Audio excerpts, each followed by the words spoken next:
Marupsing asisu prem review na mayangan yamna nungarba movie pudu laksari movie asina koi tuning libasi janganda leba yamna sathiraba kabukai hairiba sahasiga aikoi Taibang Miobaga kaidongnungda Leiminnaba yade haibasi movie asina ulakadribani madugi sumathakta hairibu movie asida yamna pikliba angang amadi kabukai makhoinisi matau karamna kaina kiga haibasi wari si jangminar khangminarasi movie asina horokpade khoida South Africa gi jungle sidagi uhuli matam asida hairiba jungle sida kabukai amomamo khoi duhali hairiba kabukai asigi masa ahum amusu lerami amuksu kabukai mapi asina maki masa sing asibu nungsina lekpi duna leiringa matam astadi hairiba jungle si leriba sa sing asi masa hingjanabagi loina chenarami adudai kabukai mapi asina loina khangmangamlami mahanga leriba asigi manakta yamna sathiraba sa ama lakle haibasi kabukai amomasina khanglami adubu makhoi marka lakliba yamna sathiraba sa asti atei karimta oramde nongsa moirami amuksu hairiba nongsa asina mahaki mamangda kabukai kundu leibasi urami asina maram oibana hairiba nongsa asina kabukai asibu halagaina tanarako matam astadi kabukai asinadi maki macha ahum asibu kanjanabagi maki macha sing asibu maham ase thamlamduna kana chengkhirami adubu mahakpu tanaragliba yamna chawraba nongsa asinadi kabukai amom asida hatokhirami mataw asama tawduna kabukai amom asina macha sing asibu kanjanabagi maki thawai se thakhirami masig matungda maki lehuriba macha ahum asidi pisokpikliba sina maram obana karimta khangjadavida makhoi leriba jungle sida koichat chatu lerami adubu kabukai macha ahum asig manungda kabukai macha amadi mathau marang khangdavida jungle sida ge tholaktuna highway sida tholulami adubu mahanga thololiba highway asig mamangda car ma thaudu laklami adudagi car thorokliba nupa asina maki mamangda kabukai se takhaidure khangmadagi maki gari se mamai leithoktuna kabukai macha sibda kanbirami masig matungda car sig manungdagi Jen kauba nupa masa amaga maki mapaga loina kumtharaglami matam astadi Jen hairiba nupa masa asina pikliba kabukai masa asi ubada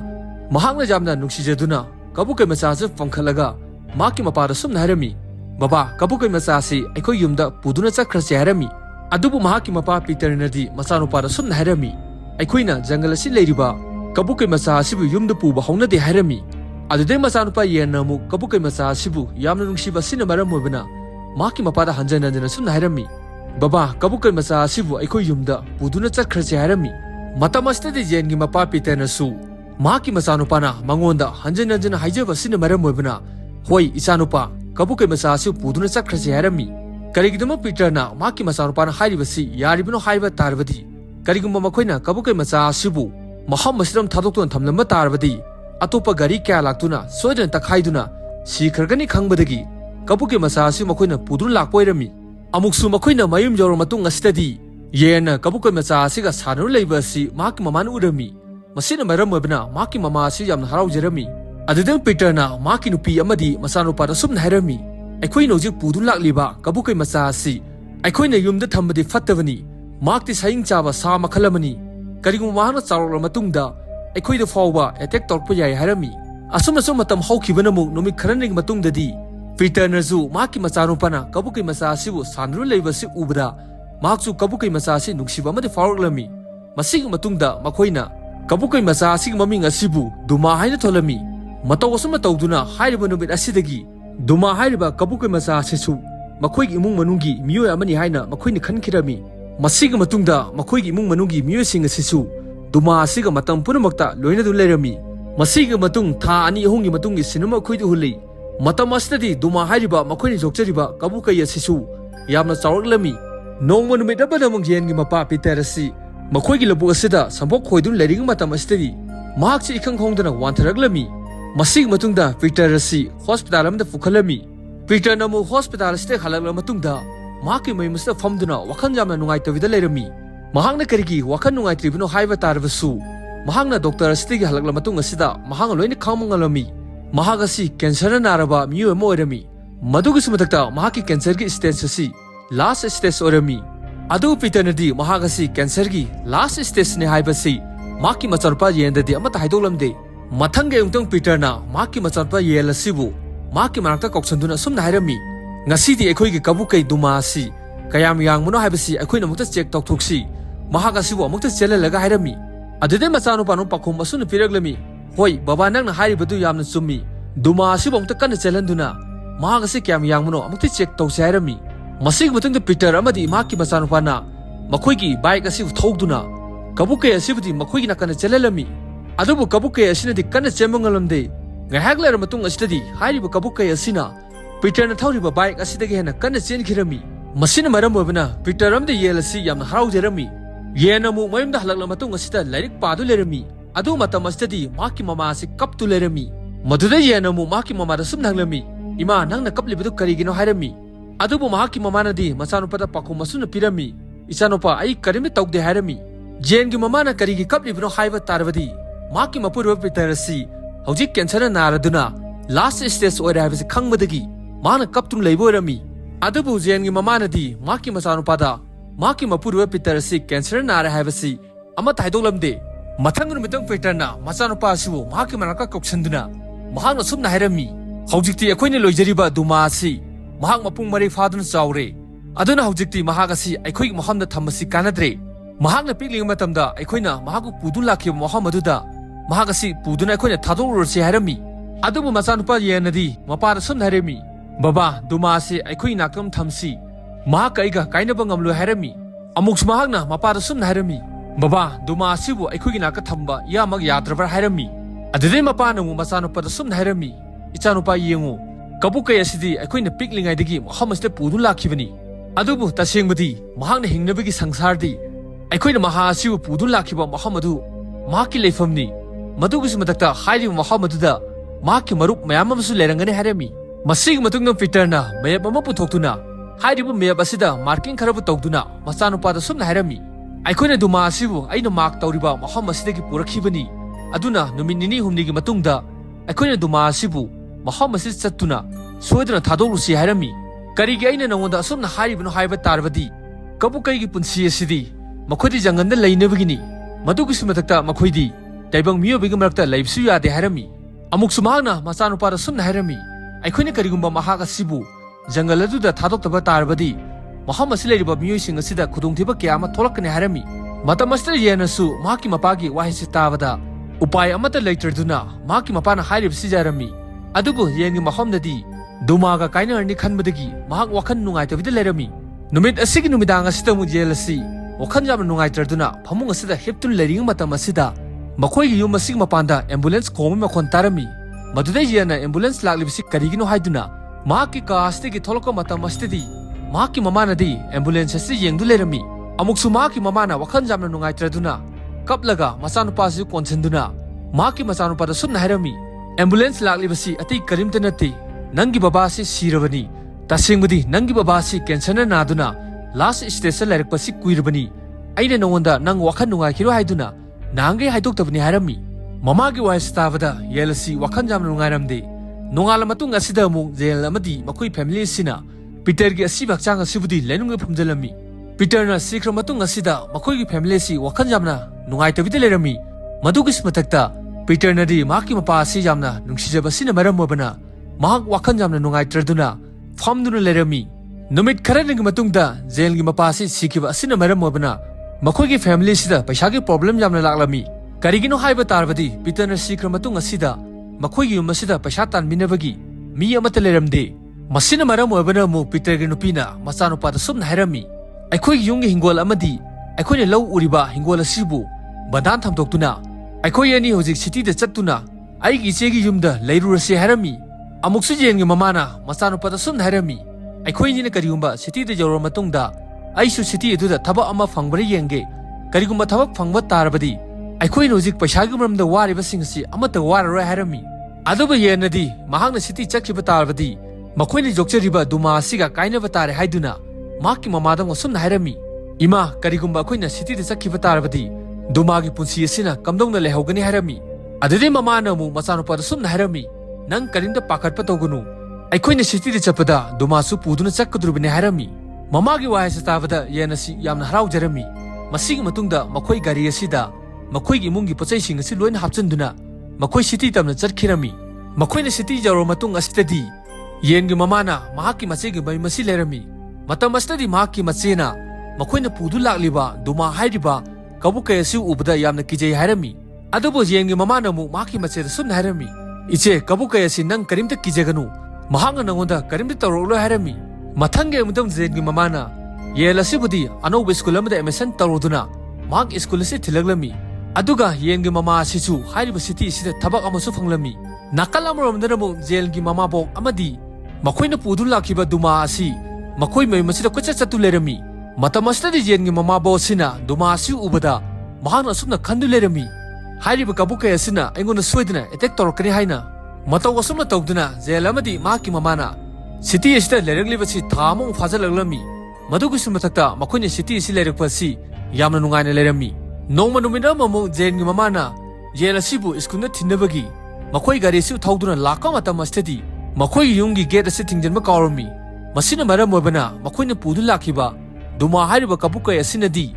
jengi mamagi gari si matung inadun chakhirami masig matung dumana su yena lerek tamnu leriba school si yawraklami nakalam ron yerna mahana class yawring matamasida maki class ki thona asida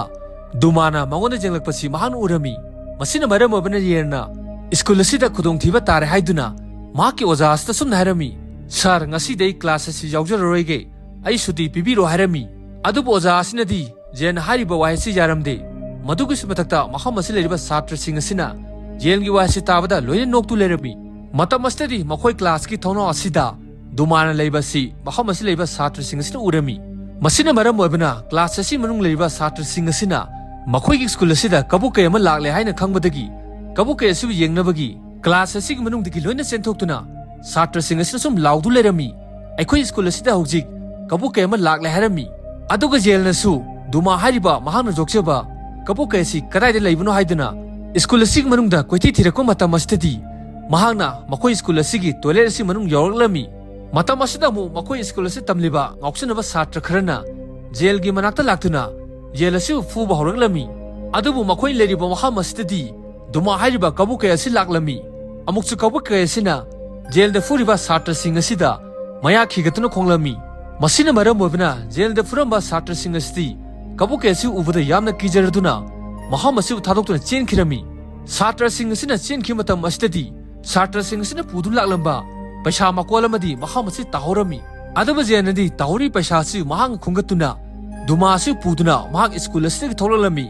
adaba jelna school asig manungdagi tholaka matam astadi mahaki mamangda police mayam lerami masina maram obana jelna dumara sumna harami duma nang mahamasi thadokuna yamna kana chenkhro harami adudai dumasu school asig thadokuna mahamasi dei kana chenkhirami aduga jelsu dumagi matung inaduna kana chenkhirami masig matungda police sing asina dumasi fanabagi tanarko matam astadi makoina di tana fanglamde adura jenamuk dumasibu makoi city city yamna lapa sing amada poraktuna makoini hairiba sing asida famdu lerami makoini nasum sing asida famlak lebasi numit taslaglami adura jenamo sumna khalami makoibu tanarakiba police sing adudi makoi city du leram leroi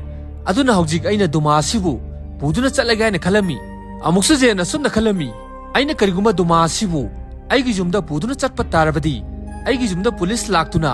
dumasibudi police sing asina soina puduna chakhragani aduga police sing asina dumasibudi punsi chupagiyuna jugi sarang manung adura thamkhragani haina khalami masina maram obana mahaki mapana mangonda hairamba sing adu mahangori ningsilai dumasidi aikoi taibang miyobing marakta leibisu yaroi aduna dumasibudi aikoina pudu lakhiba mahaki lefam aduda thadokhi habasi mahang loi ningsilami masig matunga jerna mahaki mapagi motorcycle sinaduna duma asibudi mahaki lefam adura thadoknabagi mahaki mapana sidringaida dumabu pudu lakhiba map ki location asi mahangna yengduna duma asibudi motorcycle si nakana famanduna mahangna mapana hairaki mahamadu yognabagi motorcycle si kana thaudu laklami aduba jerna mahaki maimusi thadokduna chatringaida mahaki mamagi dumak mahanga letter ma iduna mahaki mamagi memda sumna thamlami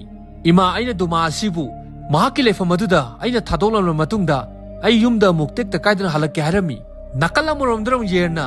mahaki mapagi motorcycle si kana anum thaudu lakka matamastadi yamna paglaba dijar amana thaudu laklami adubu mahanga thawrliba motorcycle si ikhang khongduna mahom amada lepkhirami adura yerna mu loina khangmonglami mahaki mapagi motorcycle gi petrol si loikhra habasi masina maram obana mahak matha yamna sarduna mahamasida famdu lerami amuksu mahangna compasel sinaduna mahangna chakudruba mahamasi yengma matam astadi mahangna lagliba mahamasi yawgadaba kilometer mayamna walami adubu yenadi ninganaba leitana Duma ajubu maki mapagi motorcycle si famanduna mahangna motorcycle si budi indu laklami masing matung jen adum motorcycle si indu lakam matam astadi maki mamangda kaidun leba aeroplane mahangna urami aduda jen namuk duma amadi maki mapagi motorcycle si budi maki mamangda kaidun leba aeroplane si manak tamna laklami masing matung jen na duma da sum nairami aikhoi ni ngasi numidang asidi maham asida leklasi haiduna jeldi akaiba aeroplane si manung tungkhirami aduga dumana aeroplane si mapanda leiduna mahom asida kana lakpana yengdu lerami tanjastang dumana maki mamangda mi ma lakpa urami adubu hairibu nupa asinadi jena pudu lakhiba maki mapagi motorcycle si huranduna punabagi start tawgaina tawrami adubu hairibu motorcycle si start haramde amuksu nupa asina motorcycle si start tawgaina tawba sina maram mobana aeroplane si manunga tumdu leriba jena loina tarduna mahak mami pangtholalami amuksu jena aeroplane si manungdagi tholaktuna nupa asida sunna hairami nang kanano mahom asida kedauribuno hairami adubu nupa asinadi pakhum asuna piraklami aigi ming grip kawi aina hoji chatliba sisu khathangma sarukta chattuna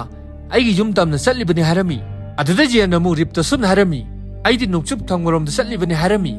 aduda rip namu yenda sunna hairami nangna natomda nukchup thamna chatlibasi nang kidabra hairami tanja asida rik mamangda duma si tholaklami aduda jena mu ripta sunna hairami nang karimta pakhatkanu mahakki maming duma kawi mahak asi aigi marupni nangonda karimta tawrakloi hairami amuksu jena ripta sunna hairami aina kabukai asi pudu laklibasi mahakki mayum yaunabagi aina thinba chatlibani hairami adubu ripnadi jengi wahasi tabada yamna angakpamni faurami amuksu ripna jelda sunna hairami nangna chatliba nongchup thangba saruk adudadi yamna sati ba sa kyama leibani nangna karigumba mahamadu chatpa tarbadi sa singduna nangbu soidana chakhini aduna nangi asi bakchang oina phangane hairami aduda jenong pakhum asuna pirami ai nangna hariba sing adugi maramda ai karimda kivide adubu nangna ingoda hojik thaknabagi ising khidang pirau ising mota aina nang asibu aigi motorcycle na tonganduna nangi leifam phawa soidan thinbigane harami masig matungda ripna jelna hariba si yarduna jelda thaknabagi ising khara pirami aduri jelna hariba sing asu thakla matung asida magna sing mawari sing asi ripta loina harami nangna hojik ingonda ising pithakpa tarbasu aigi motorcycle asidi petrol loina loikhra harami adubu nupa asini nokladuna jelda sumna harami nangi gari da petrol jawdrabasu ai karimta khanbide gari sibu thaunabagi aingonda upay ama lei harami nongala matungda jel ama dirip makhoinina jengi motorcycle asig mamangda yamna chawrba segaraba perajo ke fi ma khanduna hariba perajo asida nuksik kana fonduna makhoigi motorcycle asibudi paklaba dejar asig mamangda kana thogdu laklami nakal amarom mu jengre mama asi matha yamna sarduna maki macha asi mangkhrai du lerami amuksu maki macha asi mangkhrai bagi poster kya bu namduna makhoigi city sida mathang napnabagi tawrami nakal amarom mu rip amadi jelna makhoigi motorcycle asibu kana thogdu lakama tamastadi makhoigi mamangda ching macha ama lerami adubu makhoi bike asidadi thau yaudaba sina maram moibana ching asidai kaba ngamdraduna makhoi motorcycle asidi mahamasta khamdu lerami masig matungda makhoina motorcycle asidi kumthaduna makhoi mahamasta nungsa yamna sarduna jelnsi mahamasta famdu lerami tanjasta uripna jengi mamangda leiriba lebasi takhaiduna ising phangnabagi tarami adubu jenadi asumna khandu lerami ripna tawriba thaba asi apangbagi thabakni hairi mahamasta bu kadai digi isingu phangdrina haina khalami adubu rip asidi dijar asida dum lerakpa sina maram moibana mahangna karam mahamdagi ising phangani habji khangbadagi mahangna laingo ising kothokla matung asida mahangna lainungdagi ising phanglami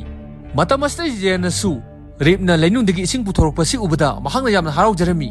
masig matungda makhoi mahamasida ising thaktu lerami adu makhoina ising thakpa tarabasu numik kyani mamangdagi chak charaktaba sina maram moibana makhoi yamna warami tanja asidi makhoi mamangda yamna chawrba uchek ostrich basi laklami adudagi jena mahaki doma asida sumna harami nangna yam thuna kana chenduna akhoi mamangda leiriba ostrich asibu ongta phadu lau harami masig matungda dumana ostrich asibu phana bai kana tanaba matam asadi dumana di ostrich asibu phaba ngalamde karigi magna phaba ngamdribuna haiba tarbasu duma hariba kabuke asidi matam punamakta jenga lonena taibang miyabing marakta lerakpa sina maram moibana matau karamna atopa sa phagane haibasi maki mahamdadi shikarabada heramde adubu dumanadi mu maki manam nambagi sakti sip sinnaduna hariba ostrich asigi marum ahum phanglami masig matungda rip amadi jena hariba marum asibu futoktuna makhoina charami amuksu ripna nokladuna jelda sumna harami nangi duma asina shikar amata haitriba asina takpadi mahak Africa ki jungle asi leiba ngamloi hariba jungle asidi yamna sathiraba tongalba sa kya leiribani hariba sa sing asina mahak pu soina hatok piduna mahak pudi chathokine harami amuksu ribna jelda sum harami dumana akhoi ki Africa ki jungle asida hingdun leningba tarbadi mahak yamna haitoi singteba sikari mo oinabagi mahak masa matomda tamjaba tai harami masig matung dong jerna mahak ki mapa ki map asib lokthokuna map asida khut thinduna ripta sum harami aigi babana aingonda harami hariba moham asida masing jamlaba kabuk kai kya muslei hariba kabuk kai sing asiga dumaga puna laminar matungda duma su soidina sikar tamlakani harami adida ripna mu jelda sum harami nangna hari muhammadu yamna sathirba sa kya ma leibani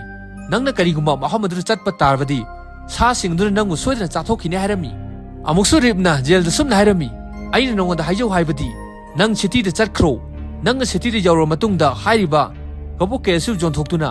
kabuk ke siv jon begi paisa singdu nangna phanglaga nang yamna nungai leyu hairami aduba jail nadi rikku wa chatabda yamna sawduna rip to sum hairami aigi punsida rip asibu aina thadokloi aina rip asibu maki leifam madu yawnaba soidan thingani hairami aduda ripna jengi wa chatabda jail hariba angang asidi yamna thonga leiba angang ni haina khangbadagi mahana mu jail da sum hairami nanga duma asibu maki leifam yawnaba thinba chapada aina sunangi mateng soidan pangane hairami masig matunga rip amadi jen makoini na mahom asib thadoktuna duma asib thinnabagi chatpa horaglami masig matung makoina sum lakka matam asida jailna maki kambasib loktoktuna yengba matam astedi maki kambasi kata asidi nongchuk thamga maikaida thinnu leirami karigi maki kapasiki kata asina nongchuk thamma tharukta thinnu leiribino haiba tarbadi ripna jena sibudi onna tenaba lambita puduna chatpa oirami masina bharam mabra jena ripta chingnaba amadi forami adubu jenadi rikki matungunum inadu laklami masig matung makoini sum lakka matam astedi makoi lakliba dijar asida thaina maham asida diamond thikibagi maham thengnarami amuksu ripna mahakki mamangda machin tumlaba atekpa ta ma thengnarami adudi ripna hariba ta asibu jenna pituna sum harami hariba ta asibu nangna paisalu karigumba koina lamsam lakka matamda aikhoigi mangda karigumba sathiraba sa lakpa tarbadi hariba ta asina thinduna hatnabagi harami matam astedi makhoigi mamangda helicopter ama makhoigi marakta paisanu lakpa asi rip amadi jenna urami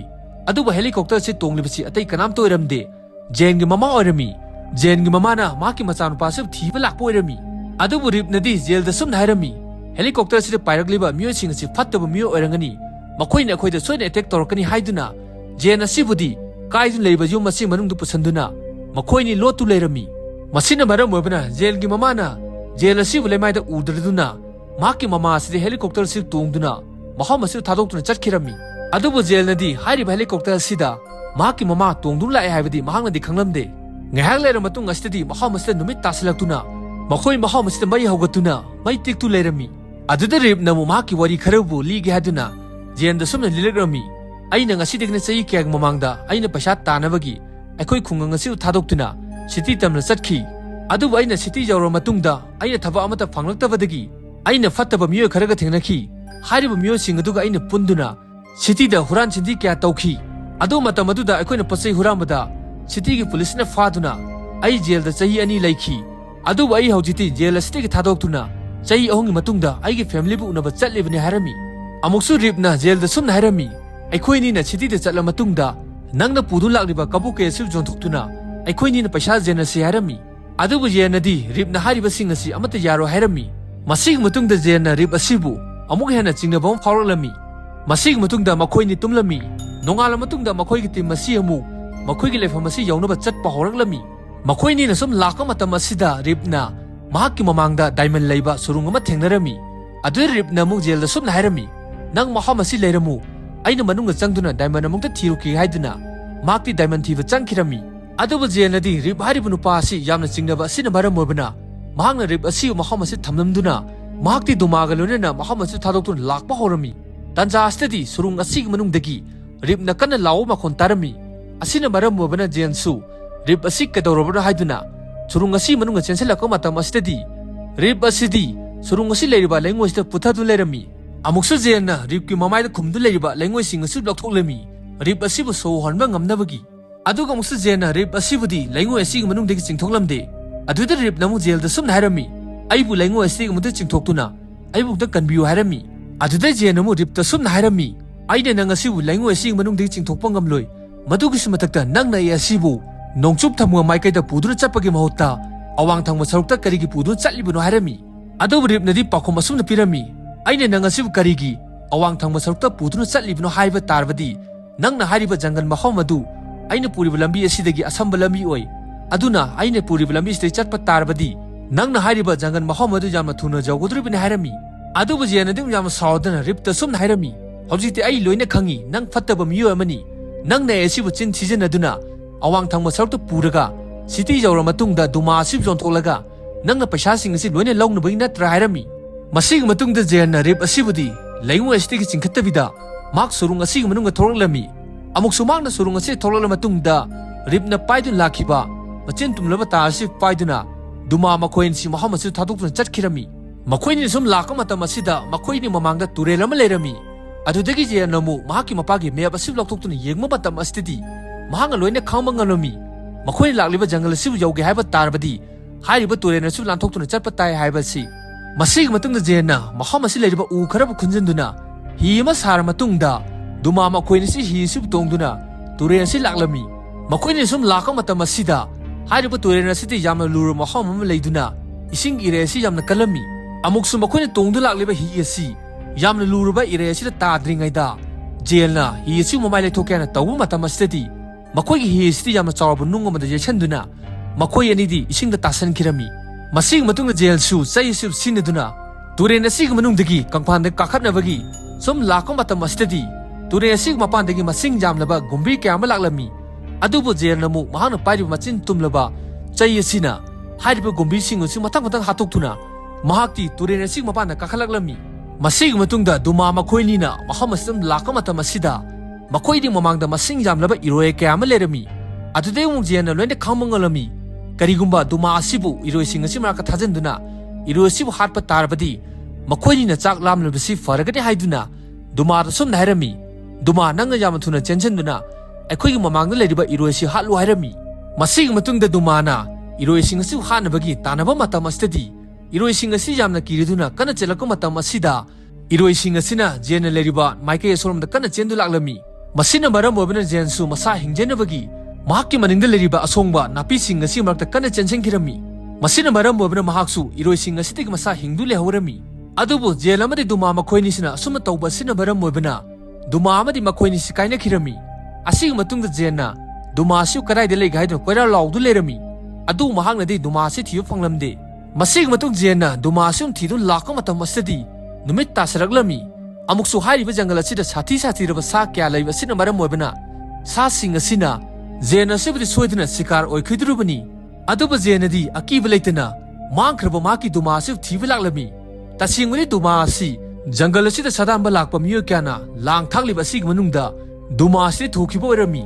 amuksu dumana polang asig manungdagi nanthoknabai honaba matam asidi mahakti polang asigi manungdagi nanthokpa ngalamde nakalamradam jena mahaki mangkhraba duma asibu adum thiba lakam matam asidi mahaki maningda lamok amana tanaraglami asina marabamna jensu masa hingjenabagi jangal asida kana chendu lakam matam asidi mahak khuti sizanduna lemana tuduna wanthakirami adu mahana gyan taraka matam asidi mahaki mamangda rib amadi duma asi famdu lerami amuksu ribna jelda sumna hairami duma asi polang amai manungda thudu lerami aduba aina mahagasi thadoktu lakpani hairami masig matungna jenna ribta sumna hairami ai bungdo ngakpiu aina nang asibu laingoi ding manungda puthadu lehobaduda aina nang asibu chingkhatkide masigi damang ai bungdo ngakpiu hairami aduba ribna ding jenna pakum asuna pirami nangna surung adugi manungda ai asibu chingkhatabida chakhibadu nangi decision adu jamna chummi karigi chumlibano haiba tarabadi tasingmada aina khalamu wakhandi aina duma asibu city da puraga jonthola matungda phanglago paisa aduna aina yumda puraga aigi yumgi oina sizinage haina khanki hairami adu matam aduda nanga chakram batang aduda aina sumna khalakhi aigi punsi asidi punsi chupadam huranun lakpani adu haujikti yamna pikhraba nangna sa asigi dama pukchen jamna chawduna sa asigi lefam phaw thinba lakli aduna nangi dama aina khallaga haujikte nangna duma asibu mahaki lefam phaw thinbada aina angamba mateng pangane hairami masig matungda makoini sum lakam matam asida makoini gi mamangda mu saji ni lerami adudeng jiana duma asibu saji su fana bagi thakirami adubu duma nadi saji si faba ngolonde Karigi ngamdribuna haiba tarbadi Duma asidi fajana sikari tawba hairamde Masina maram oibana Jain amadi Rip makoini si wakhan jamna nungairamde Numidang oirakpa matam asida Rip amadi Jain makoini na leiriba asigi nakanda Lam koiba lakpa miyoi kayamna langba si makoini urami Asina maram oibana Rip na Jain da sumna hairami Aikoini na matau karamna maham asi changduna Sana thaknaba hurangani hairami Nongala matungda Rip amadi Jain makoini ki plan matungina Jain asi tourist leiriba maham asi laklami Amuk sumahangna maham asi leiriba miyoi sing asida sumna hairami Aigi puk asida linna chikle haiduna mahak Leiminnaba tusan kirami Adune tourist sing asina Jain ga maraka changchan matam asitadi Jain adi maki furi asi hangtorakpada maki furi asig manungde lin lama tholalami Masina maram oibana maham asi leiriba tourist sing asi lin asi ubada kiraduna maham asi thadokduna chatkirami Tourist sing asina chakra matung asida Rip amadi Jain makoini na maham asi leiriba chana thaknaba sing asi loina loksalami Masig matungda Rip amadi Jain makoini na hi macha asi tongduna makhoi gi lefam asi nakandang laklami matam astong Jain na loina khamangalami Rip asi chai ahong gi matungda mahak ki mayamda chatlibani Hojiti mahak ki maham dasu paisa jo mata leiba nate haiduna mahak na school dagi khulaki paisa asibu Rip ta law haiduna pirami adu Rip nadi paisa si law bangamlo hairami adudigi mu Jain na Rip ta sumna hairami aina nongonda paisa piriba si aina school dagi khulakpani nang na aigi mateng pangbiba si gi damak aina nongonda paisa piribani hairami masina maram obna Rip su upai leturduna Jain na mongonda piragliba paisa sing asi loksalami amuksu Rip na Jain da diamond machema piduna mahak na sumna hairami Hairiba diamond asi aina surung adugi manungdagi fanglakpani hairami masigi matungda makoina ture asi lanthokpa loiraga asum lakka matam asidadi dumana mahakki mamangda asiba saji ma thengnarami amuksu dumana saji sub chadum leiring matam asidadi Jain amuk dumana sumna hairami duma nanga chariba saji du aikhoi chu khara chage hairami adubu dumana di jamna sauduna Jain da jenglaga khonglaglami matam asida Rip na amuk Jain da sumna hairami hojikti duma asi mahak maham asida hingba ngamlagani aikoina hojik mahak asi maham asi thamlamduna chatkharchi hairami masig matang dumana mahakna saji sing asi loina chathokirami ngahak lar matung asidadi Rip amadi Jain makoini si surung amagi manung changlami hairiba surung asig manungda thainagi picture kayama subject tu lerami adudu Rip na Jain da sumna hairami hairiba surung asig manungda aina pikling matamda aigi babaga loina matam punamakta laklami aduba hojiki matam asidadi hairiba surung asi tapna tapna kausalaktuna maham asida mi kanamda lakhidre hairami aduda Jain ung pakhum asuna piraglami aikoina thainigi matangi wari sing asi kaukthokpa fatte hairami adubu Rip namu Jain da sumna hairami sangsar sida hongthongjin tawba habsi aikoina thingluba ngamba natte aduba hojiti sangsar sida honglakpa asina maram oibna asuk pikliba nangna hojiti nang yama thauna leiriba anga ama oiriba sina hairami nongala matungda makhoi ahom asina dumagi leifam asi tamna lakka matam asidadi Rip na yama lakpa maham asidagi maki khungang asi urami aduda Rip namu Jain da sumna hairami yengu mangda leiriba khungang asi aikhoi khungang ni hairami masigi matungda makhoini na Rip ki khungang asi yaunabagi kanna chendu lakka matam asidadi makhoi ring maningda masing jamlaba khoi mayamna tanaraglami masina maram oibana makhoini si khoi asina chiktunabi kanna chendu laklami amuksu Rip na maki furi asib lokthoktuna yer asibu kandaba yade haina khanduna maki furi asina yer asibu loina khupjilami adu masing jamlaba mahu chelaba khoi sing asinadi Rip to loina chiklami masig matung numit tasaraglami amuksu Rip na maki masa asi mahu chelaba khoina chikpa tarbasu maki khungang asi yaunaba chattaba yade haina khanduna makhoi makha tana lakpa horami adubu Rip ki masa asidadi khoi gi mahu mayam asina maram oibana maki mamit asiju amata uraglamde madugis matakta maki makhom makuju chappa ngamlaglamde tanja asidi maham asida nong khalaktuna nong chuba horaglami masina maram oibana jungle asi leiriba tongan tongalaba sa sing asina makhoi gi sikari thiba horaglami adubu nakal amurom dram Jain akang munapi khara amade sing khara sinaduna maham asida mai thagatpa horaglami maham asi leiriba sa sing asina makhoi de attack tawroktanabigi ngahak ler matung asidi maham asida nong chuba si lepkhirami adu matam asidi Rip ki masa asi yamna kanna naraglami asina maram oibna sena duma da sumna hairami duma nangna maham asida Rip asib sangdu leramu aina Rip ki khungang adu chattuna maham adu leriba mi kharabu kaurkhige hairami masig matungda Jain su Rip ki khungang asida mi kaunabagi chakhirami matam asidi jungle asi leriba masing jamlaba nongsa kya amana sena sibu hanabagi maki matung inakhirami adubu dumanadi nongsa sing asi tawribasi uba asina maram oibna mahangna Jain asibu kannabagi maham asti kanna chendu laklami Matam astai noksa sing asina mu dumasi ubada dumasi halagai duna kana tanu laklami asina maram obana noksa sing asibudi dumana atopana kalam da pudun sakhirami nakalam rondran zensu drip ki khungang si jorglami matam astai di mahamasta halama thorlami aduga musu zenna halasita sumna hairami nakoi khungang asi grip kaurubunu padu hoine chikpadagi chatpa ngamdaduna maham amada lehaure hairami aduba halasinadi zen hariba sing asi gyanama taramde adudai zen amu sign tawduna halasita hairami masina maram obana halasina loina gyan taraduna maham asi leriba mi kharabu kokthokduna zen ga loinana ripna leriba maham asi laklami matam asidi khungangi miyo sing asina rip ki marker jawkpada rip asi wanthadun leibasu urami masina maram obana makoina straight am sinaduna rip asibudi makoi khungang asi yawnaba pudu laklami amoksu rip asi khungang si jawra matung asida khungang asi miyo sing asina maki masa asida hidak mayamna hapirami masina maram obana maki masa asi farami amoksu ripna gyan tarduna hawlaka matam asidi maki family sing asi maki mamangna lerami mataw wasama tawduna ripna chai ahungi matungda maki family si thengdarami amuksu ripna jena sibu maki marka koksanduna somna hairami mangda leriba sing asi aigi family ngatani nanga khangau hairami nongala matungdam jela sina maki mangkraba duma asibu thiba jangan tamna laklami adubu mahakna di duma asibu uramde masing matung jena som lakka matam asida maki mamangda chaji makana chenbu urami adu matam asidi chaji sig maningda kabukeni kana chendu laklami asina maram obana jena loina khamangalami hojikti duma asi maham asida sikari tawba haire haibasi amuksu mahanga loina ningsinglami maki mapana mangonda haireba sing adu duma asidi maki lefam adu chatlaga maki marup singa nungaina hingani haibatu ningsinglami masiga matungda jena si wakhan jam nungai traduna maham asida halaktuna jangal asida tumdu lerami matam asidi duma asi maki marka laktuna mangonda lekpirami adugi simatakta jen su duma asida konbirami